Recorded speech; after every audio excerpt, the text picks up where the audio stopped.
शिवजन्मोत्सव मध्यवर्ती महामंडळाच्या वतीनं डाळिंबीआड इथं बांधण्यात आलेल्या नवीन वास्तूचं वास्तुपूजन मोठ्या उत्साहात करण्यात आलं। सोलापुरातील शिवजन्मोत्सव मध्यवर्ती महामंडळाच्या वतीनं डाळिंबीआड इथं बांधण्यात आलेल्या नवीन वास्तूचं पूजन मोठ्या उत्साहात पार पडलं। यावेळी छत्रपती शिवाजी महाराज यांच्या सिंहासनाधिष्ठित मूर्तीची प्राणप्रतिष्ठापना करण्यात आली। प्रारंभी क्रेनच्या सहाय्यानं छत्रपती शिवाजी महाराज यांच्या सिंहासनाधिष्ठित मूर्तीला बाहेर काढून स्वच्छ करण्यात आलं।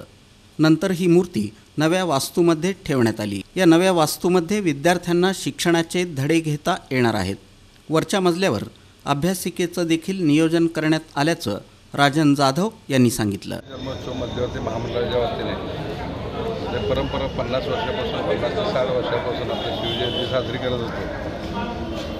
नेहमी आम्हाला अशी अडचण पडत नाही, छत्रपती शिवाजी महाराजांचा पुतळा ठेवायचा कुठं। त्या माध्यमातून महानगरपालिकेच्या माध्यमातून आम्हाला ही डाळिंबीआडची जागा मिळाली। त्या जागेमध्ये सर्व जुने ट्रस्टी व नवीन ट्रस्टी यांच्या माध्यमातून इथं एक चांगली वास्तू उभा केली। ही आज छत्रपती शिवाजी महाराजांचं मंदिर सोलापूर शहरामध्ये उभं राहिलं आणि आता या माध्यमातून सोलापूर शहरात सोलापूर आमच्या मध्यवर्ती महामंडळाच्या वतीने वरतीसुद्धा वाचनालय सुरुवात करणार आहोत, जेणेकरून सर्व विद्यार्थ्यांना व जे लोक ज्येष्ठ असतील त्यांना विविध प्रकारची माहिती यातून मिळाली जाईल। या प्रसंगी शिवजन्मोत्सव मध्यवर्ती महामंडळाचे शिवाजी घाडगे गुरुजी, माजी उपमहापौर पद्माकर काळे, विनोद भोसले, श्रीकांत डांगे, माऊली पवार, राजू सुपाते, सुभाष पवार, भाऊसाहेब रोडगे, गणेश डोंगरे, रवी मोहिते, मतीन बागवान, तात्या वाघमोडे,